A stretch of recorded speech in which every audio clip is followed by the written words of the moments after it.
नमस्कार, आप देख रहे हैं क्लीन न्यूज एमपी और वक्त हो चला है मध्य प्रदेश की 25 फटाफट बड़ी खबरों का।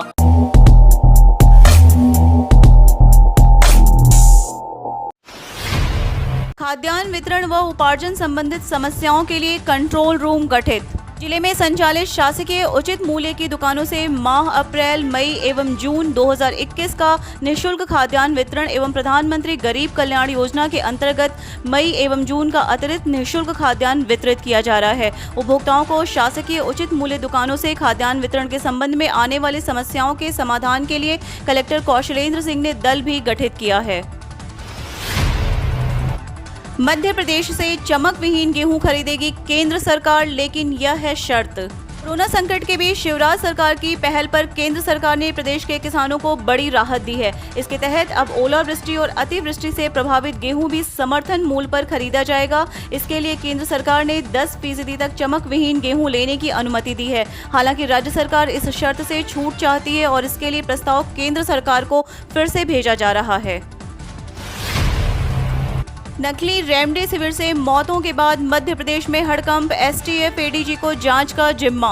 नमक ग्लूकोज से बने नकली रेमडेसिविर से हुई मौतों के बाद प्रदेश भर में हड़कंप मच गया है। सरकार ने एसटीएफ एडीजी विपिन माहेश्वरी को जांच की निगरानी का जिम्मा सौंपा है। मंगलवार दोपहर एडीजी को सरकार ने इंदौर भेज दिया। उन्होंने जब्ती अफसरों से चर्चा की और गिरफ्तार आरोपितों के बयानों की मॉनिटरिंग की। मध्य प्रदेश के मुख्यमंत्री शिवराज सिंह चौहान ने कहा कि प्रदेश में कोरोना संक्रमण लगातार कम हो रहा है।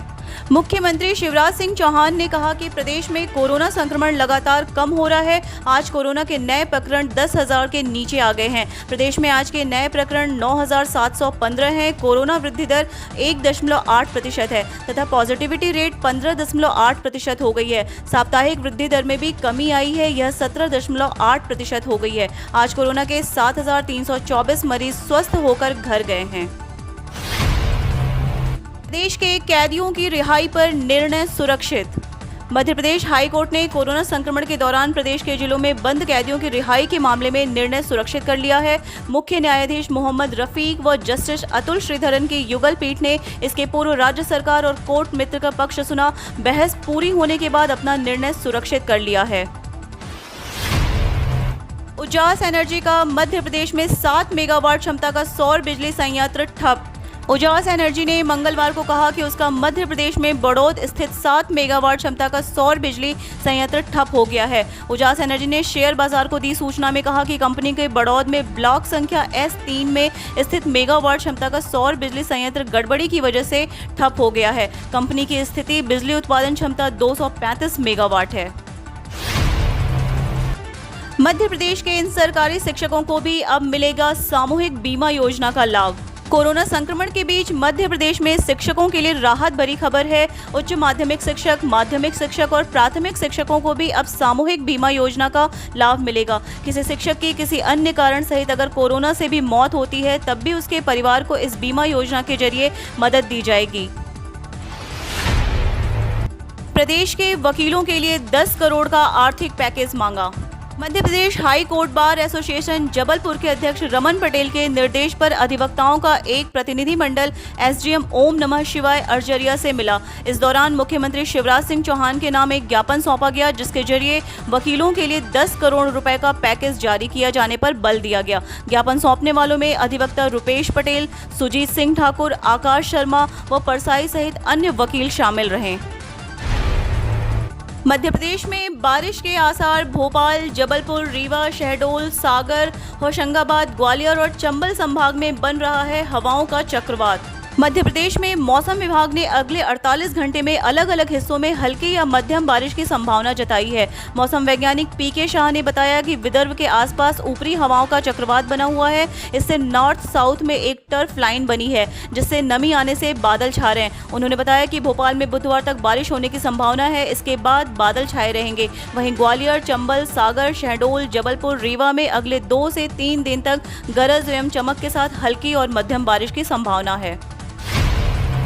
कमलनाथ का शिवराज सरकार पर हमला। रेमडेसिविर की कालाबाजारी करने वालों को किसका संरक्षण। गृह मंत्री बोले 32 एफआईआर हो चुकी है, किसी को नहीं छोड़ेंगे।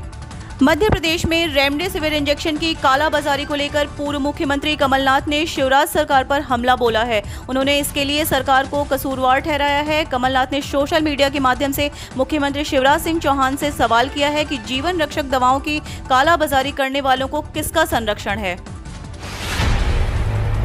मध्य प्रदेश में हर दूसरा टेस्ट रैपिड एंटीजन होने से 10 दिन में संक्रमण दर 25 से घटकर 15% पर, राजस्थान में आरटी-पीसीआर होने से दर बढ़कर 40% पहुंची। मध्य प्रदेश में संक्रमण दर अचानक घटकर 15% पर आ गई। करीब 10% की इस बड़ी गिरावट ने सबको चौंका दिया है, लेकिन इस गिरावट के पीछे सबसे बड़ी वजह है सरकार की टेस्टिंग स्ट्रेटजी। सरकार उस फटाफट रैपिड एंटीजन टेस्ट पर भरोसा दिखा रही है जिस पर विशेषज्ञों को नहीं है। आज के आंकड़ों में मध्य प्रदेश में रैपिड और आरटी-पीसीआर टेस्ट का अनुपात 50-50 हो गया है, जबकि गाइडलाइन के हिसाब से यह अनुपात 30-70 का होना चाहिए। यानी सरकार ने आरटी-पीसीआर घटाकर रैपिड बढ़ा दिए हैं, जिसका रिकॉर्ड अगले ही तरीके से दर्ज होता है।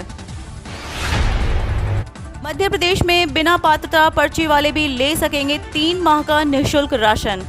खाद्य एवं नागरिक आपूर्ति मंत्री बिसाहू लाल सिंह ने बताया कि कोविड-19 संक्रमण के कारण लॉकडाउन अवधि में गरीब परिवारों को खाद्य सुरक्षा दिया जाना सुनिश्चित किया गया है। मुख्यमंत्री शिवराज सिंह चौहान के निर्देशानुसार इस संबंध में आदेश जारी कर ऐसे गरीब पात्र परिवार जिनके पास पात्रता पर्ची नहीं है 3 माह का राशन निःशुल्क प्राप्त कर सकेंगे। वैद्य आपके द्वार योजना से घर बैठे मिलेगा डॉक्टर का परामर्श, आपको करना होगा ये। मध्य प्रदेश सरकार के आयुष विभाग ने वैद्य आपके द्वार योजना शुरू की है। कोरोना मरीजों की मदद के लिए बनाई गई इस योजना के माध्यम से घर बैठे वीडियो कॉल के माध्यम से आयुर्वेदिक, होम्योपैथिक और यूनानी डॉक्टर से परामर्श लिया जा सकता है। इसके लिए सरकार ने आयुष क्योर के नाम से एक ऐप बनाया है, जिसे गूगल प्ले स्टोर से डाउनलोड किया जा सकता है। शिवराज कैबिनेट बैठक संपन्न, इन प्रस्तावों पर लगी मुहर। आज मंगलवार को मुख्यमंत्री शिवराज सिंह चौहान की अध्यक्षता में महत्वपूर्ण कैबिनेट बैठक संपन्न हुई। इस कैबिनेट मीटिंग में शिवराज सरकार द्वारा कई बड़े फैसले लिए गए। मुख्यमंत्री शिवराज सिंह चौहान की अध्यक्षता में आज मंत्री परिषद की वर्चुअल बैठक में मुख्यमंत्री कोविड उपचार योजना का अनुमोदन दिया गया। मंत्रिपरिषद ने सैनिक स्कूल सोसाइटी नई दिल्ली को सैनिक स्कूल की स्थापना करने के लिए ग्राम मालनपुर, जिला भिंड की शासकीय 20.95 हेक्टेयर भूमि शून्य प्रायोजित तथा ₹1 वार्षिक भू भाटक निर्धारित कर आवंटित करने का निर्णय लिया है। कैबिनेट मीटिंग ने वर्ष 2021-22 से 2023-24 तक राज्य में डीएपी कॉम्प्लेक्स, पोटाशियम, यूरिया उर्वरकों की व्यवस्था के लिए मध्य प्रदेश राज्य सहकारी विपणन संघ को राज्य की नोडल एजेंसी घोषित करने एवं मार्कफेड के माध्यम से प्रदेश में आवश्यकता अनुसार उर्वरकों की निर्धारित मात्रा की व्यवस्था के लिए अग्रिम भंडारण करने का निर्णय लिया। इसके लिए वर्ष 2021-22 से 2023-24 तक मार्कफेड को प्रत्येक वर्ष राज्य शासन द्वारा मार्कफेड के प्रस्ताव अनुसार 600 करोड़ रुपए के निःशुल्क शासकीय प्रत्याभूति स्वीकृत करने का निर्णय लिया गया। एसबीआई ग्राहक अब घर बैठे ऑनलाइन बदले अपनी बैंक ब्रांच, जाने प्रोसेस। बैंक ऑफ इंडिया ने कोरोना महामारी को देखते हुए अपने ग्राहकों के लिए अकाउंट ट्रांसफर करने के लिए ब्रांच जानने का झंझट खत्म कर दिया है। स्टेट बैंक ने इस काम को ऑनलाइन कर दिया है। अब स्टेट बैंक के ग्राहक घर बैठे एक ब्रांच से दूसरे ब्रांच में अपना खाता ट्रांसफर करा सकते हैं। किराएदारों के लिए राहत की खबर, आधार कार्ड में अब ऑनलाइन ही बदल सकेंगे पता, ये है पूरा प्रोसेस। आधार कार्ड में दी गई कई जानकारियों में ऑनलाइन ही सुधार कर सकते हैं, जैसे नाम, जन्मतिथि वगैरह, लेकिन समस्या आती है पता बदलवाने में। ये समस्या ज़्यादातर उन लोगों को पेश आती है जो किराए के घरों में रहते हैं, क्योंकि घर बदलने के बाद बार बार आधार कार्ड में स्थायी पता बदलना मुश्किल होता है। किराएदारों की इसी परेशानी को देखते हुए UIDAI ने एक खास सुविधा दी है, जिससे लोग अब घर बैठे ही पता अपडेट कर सकते हैं। डाकघरों में आधार बनाने पर लगी रोक। कोरोना वायरस के संक्रमण को देखते हुए प्रधान डाकघर सहित अन्य डाकघरों में आधार कार्ड बनाने की प्रक्रिया पर रोक लगा दी गई है। संशोधन कराने की सुविधा अभी भी जारी रहेगी। Senior post master Rajesh Srivastava ने बताया कि आधार कार्ड बायोमेट्रिक के आधार पर बनता है। आधार कार्ड बनाने वालों की संख्या अधिक होती है, जिस कारण से इस पर रोक लगाई गई है। बताया गया है कि आवश्यक कारणों से लोग आधार में संशोधन कराने आते हैं। जब संक्रमण कम हो जाएगा तो नया आधार कार्ड बनाने की प्रक्रिया फिर से शुरू हो जाएगी। ICICI बैंक ने फिक्स्ड डिपॉजिट स्कीम की ब्याज दरों में किया बदलाव, चेक करें लेटेस्ट रेट्स। प्राइवेट सेक्टर के अग्रणी बैंकों में से एक आईसीआईसीआई बैंक ने अपने फिक्स्ड डिपॉजिट स्कीम्स की ब्याज दरों में बदलाव किया है। यह बदलाव इस महीने की 6 तारीख से लागू हुआ है। मौजूदा समय में आईसीआईसीआई बैंक 7 दिन से 10 साल तक के लिए एफडी स्कीम्स ऑफर कर रहा है। आईसीआईसीआई बैंक की नई ब्याज दरों के अनुसार 7 दिन से 29 दिन तक की मैच्योरिटी पर 2.5% ब्याज दर देगा। गलती से छोड़ दी है एलपीजी सब्सिडी, दोबारा पाने का ये है आसान तरीका। एलपीजी सब्सिडी दोबारा शुरू करने के लिए ग्राहकों को अपनी गैस एजेंसी पर जाकर एक एप्लीकेशन देनी होगी। इस एप्लीकेशन के साथ एक ID proof, address proof, gas connection के पेपर्स और इनकम प्रूफ की एक कॉपी भी देनी होगी। सब्सिडी प्राप्त करने के लिए सालाना इनकम 10 लाख रुपए तक या इससे कम होनी चाहिए। गैस एजेंसी ग्राहकों से एक फॉर्म भी भरवाएगी। इसके बाद एजेंसी द्वारा जाँच कराई जाएगी और लगभग 1 हफ्ते के अंदर सब्सिडी बहाल कर दी जाएगी। स्मार्टफोन, लैपटॉप हो सकते हैं महंगे, ये है वजह। स्मार्टफोन, स्मार्ट वॉच और लैपटॉप आदि बनाने में वाईफाई मॉड्यूल का इस्तेमाल किया जाता है, जिसकी आयात की अनुमति देने में जानबूझकर देरी करने का आरोप लगाया जा रहा है। इस वजह से अमेरिकी कंप्यूटर निर्माता कंपनी डेल और एचपी के साथ चीन के smartphone company Xiaomi, Oppo, Vivo और लेनोवो अपने नए प्रोडक्ट की लॉन्चिंग डेट आगे बढ़ा रही है। वैज्ञानिकों के जज्बे को पीएम मोदी ने किया सलाम, बोले संकट में साथ देने के लिए शुक्रिया। प्रधानमंत्री नरेंद्र मोदी ने मंगलवार को राष्ट्रीय प्रौद्योगिकी दिवस के अवसर पर कहा कि देश के वैज्ञानिक और अन्वेषक चुनौतीपूर्ण परिस्थितियों में पिछले साल भर से कोविड-19 के खिलाफ लड़ाई में कड़ी मेहनत कर अपना महत्वपूर्ण योगदान दे रहे हैं। 1998 के पोखरण परमाणु परीक्षण को भी किया याद। मोदी ने ट्वीट कर कहा कि राष्ट्रीय प्रौद्योगिकी दिवस पर हम अपने वैज्ञानिकों और प्रौद्योगिकी के प्रति समर्पित लोगों की कड़ी मेहनत को नमन करते हैं। उन्होंने कहा कि आज के दिन हम गर्व से 1998 के पोखरण परमाणु परीक्षण को याद करते हैं, जिसने भारत की वैज्ञानिक और प्रौद्योगिकी क्षमता का लोहा मनवाया। सोने चांदी में गिरावट, जाने अपने शहर का भाव।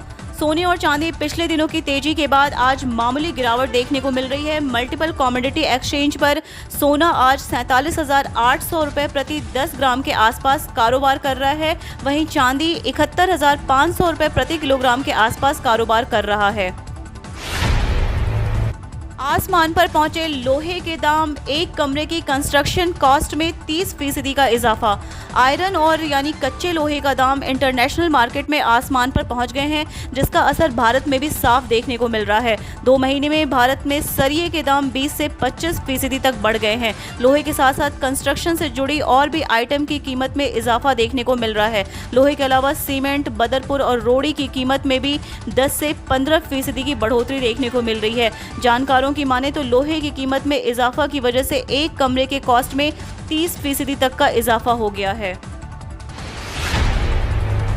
एस्ट्राजेनेका वैक्सीन को लेकर डर बरकरार, ब्रिटेन में 40 से कम उम्र वाले दूसरे विकल्प की तलाश में। लंदन में वैक्सीनेशन अभियान जोर शोर से जारी है, मगर लोगों में अभी भी ऑक्सफोर्ड एस्ट्राजेनेका वैक्सीन को लेकर डर बना हुआ है। इस वैक्सीन से अभी भी खून के थक्के जमने के मामले सामने आ रहे हैं। ऐसे में joint committee on vaccination and immunisation से ब्रिटेन में 40 से कम उम्र के लोगों को कोई और टीका लगाने की सलाह दी है। पीएम मोदी 14 मई को किसानों के खातों में जमा करेंगे 2,000 रुपए की किस्त। पीएम किसान योजना के लाखों लाभार्थी को किसानों के लिए अच्छी खबर है। प्रधानमंत्री किसान सम्मान निधि योजना की इस साल की पहली किस्त इसी महीने 14 मई को खातों में ट्रांसफर की जाएगी। यह काम खुद प्रधानमंत्री नरेंद्र मोदी करेंगे। पीएम मोदी 2,000 रुपए की राशि ट्रांसफर करने के बाद चुनिंदा लाभार्थियों से बात भी करेंगे। केंद्रीय कृषि और किसान कल्याण मंत्री नरेंद्र सिंह के हवाले से दी गई जानकारी के मुताबिक यह कार्यक्रम सुबह 11 बजे होगा। हम रोज ऐसी ही न्यूज लाते रहेंगे, तो यदि आपने अभी तक क्लीन न्यूज एमपी को सब्सक्राइब नहीं किया है तो फटाफट सब्सक्राइब कर ले, साथ ही बेल आइकन को दबा दे ताकि कोई अपडेट मिस ना हो।